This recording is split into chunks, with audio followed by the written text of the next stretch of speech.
नमस्कार। कभी सोचा है कि एक बहुत ही सॉलिड ट्रेडिंग प्लान होने के बाद भी लगातार नुकसान क्यों होता है? आज हम उस एक सीक्रेट को समझने वाले हैं जो प्रोफेशनल ट्रेडर्स को बाकी सबसे अलग करता है। चलिए शुरू करते हैं। ये एक ऐसा सवाल है जो लगभग हर ट्रेडर के दिमाग में आता है। एक अच्छी स्ट्रैटेजी है, नियम भी तय हैं, फिर भी रिजल्ट्स क्यों नहीं मिल रहे? आखिर गड़बड़ हो कहाँ रही है? इसका जवाब नॉलेज की कमी में नहीं है, बल्कि एक साइकोलॉजिकल टैक्स में छुपा हुआ है। ये वो इमोशनल कीमत है जो हम हर सिंगल ट्रेड के साथ चुकाते हैं, और यही हमारा असली दुश्मन है जो हमारे सबसे बेहतरीन प्लान्स को भी डुबो देता है। और पता है, यही टैक्स हमें एक ऐसे विशियस साइकिल में फंसा देता है जिसे कहते हैं ट्रेडर का फ्रस्ट्रेशन लूप। ये एक ऐसी मेंटल स्टेट है जहां एक गलती हमें दूसरी गलती करने पर मजबूर करती है और हम बस उसमें घूमते रह जाते हैं, बाहर ही नहीं निकल पाते।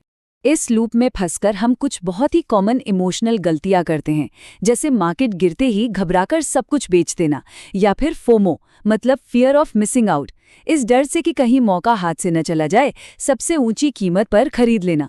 हम उम्मीद में लॉस वाले ट्रेड्स को होल्ड करके रखते हैं और डर के मारे प्रॉफिट वाले सौदों से जल्दी निकल जाते हैं। ये गलतियां हम सबने कभी ना कभी तो की ही हैं। और इसका नतीजा क्या होता है? हमारा पीएनएल ग्राफ किसी रोलर कोस्टर की तरह ऊपर नीचे होता रहता है और हम लगातार स्ट्रेस में रहते हैं। और हमें लगने लगता है कि यार शायद मार्केट ही हमारे खिलाफ है या पूरे सिस्टम में ही कोई गड़बड़ है। लेकिन एक मिनट के लिए रुकिए। क्या हो अगर प्रॉब्लम मार्केट में हो ही नहीं? क्या हो अगर असली गड़बड़ी हमारे काम करने के तरीके में हो? चलिए इसी नए नजरिए को समझते हैं।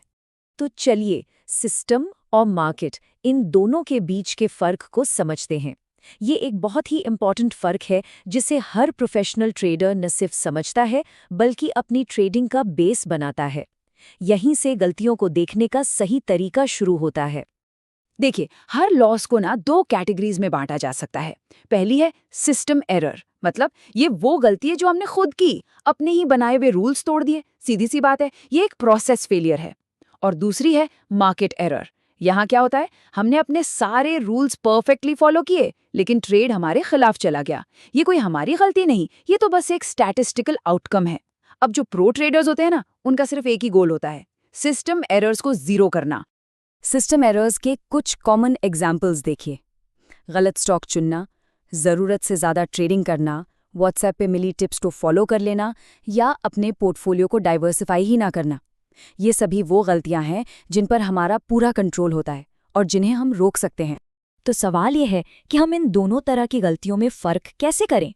यहीं पर एक सिंपल सा ट्रेडिंग जर्नल, एक डायरी से कहीं ज़्यादा एक पावरफुल डायग्नोस्टिक टूल बन जाता है। ये समझना बहुत ज़रूरी है कि जर्नल का असली काम सिर्फ पीएनएल रिकॉर्ड करना नहीं है, बल्कि अपनी परफॉर्मेंस को गहराई से एनालाइज करना है। ये एक माइंडसेट शिफ्ट है, रिकॉर्डिंग से डायग्नोसिस की तरफ। ये एक बहुत ही सिंपल 4 स्टेप प्रोसेस है। स्टेप 1, प्लान बनाइए। ट्रेड लेने से भी पहले अपने एंट्री, एग्जिट और स्टॉप लॉस के नियम लिखिए। स्टेप 2, रिकॉर्ड कीजिए। अपने ट्रेड की सारी जानकारी लॉग कीजिए। स्टेप 3, रिव्यू कीजिए। क्या आपने अपने प्लान को बिल्कुल वैसे ही फॉलो किया? और सबसे ज़रूरी स्टेप 4, क्लासिफाई कीजिए। क्या ये लॉस एक सिस्टम एरर था या मार्केट एरर? सिस्टम एरर्स को ख़त्म करने का सिर्फ एक ही मकसद है, अपने ट्रेडिंग सिस्टम की स्टैटिस्टिकल एज, यानी उसकी जो मैथमेटिकल बढ़त है, उसे काम करने का मौका देना। हर सिस्टम का एक विन रेट और रिस्क रिवॉर्ड रेशियो होता है। जब आप अपनी तरफ से गलतियां करना बंद कर देते हैं, तभी ये एज आपको लॉन्ग टर्म में फ़ायदा पहुंचाती है। तो सोचने के तरीके में ये एक छोटा सा बदलाव हमें लंबे समय में जीतने वाली मानसिकता कैसे देता है?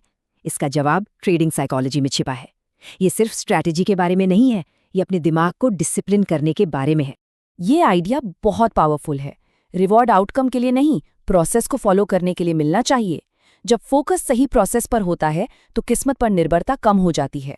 हम अपने डिसिप्लिन को मजबूत करते हैं, चाहे नतीजा कुछ भी हो। और प्रोसेस पर फोकस करने के फायदे बहुत गहरे हैं। ये हमारे अंदर डिसिप्लिन और कॉन्फिडेंस बनाता है। ये हमारे फैसलों से इमोशंस को बाहर कर देता है और हमें सुधार के लिए एकदम साफ डेटा देता है। सच कहूं तो लंबे समय में एक सफल ट्रेडर बनने का यही एकमात्र रास्ता है।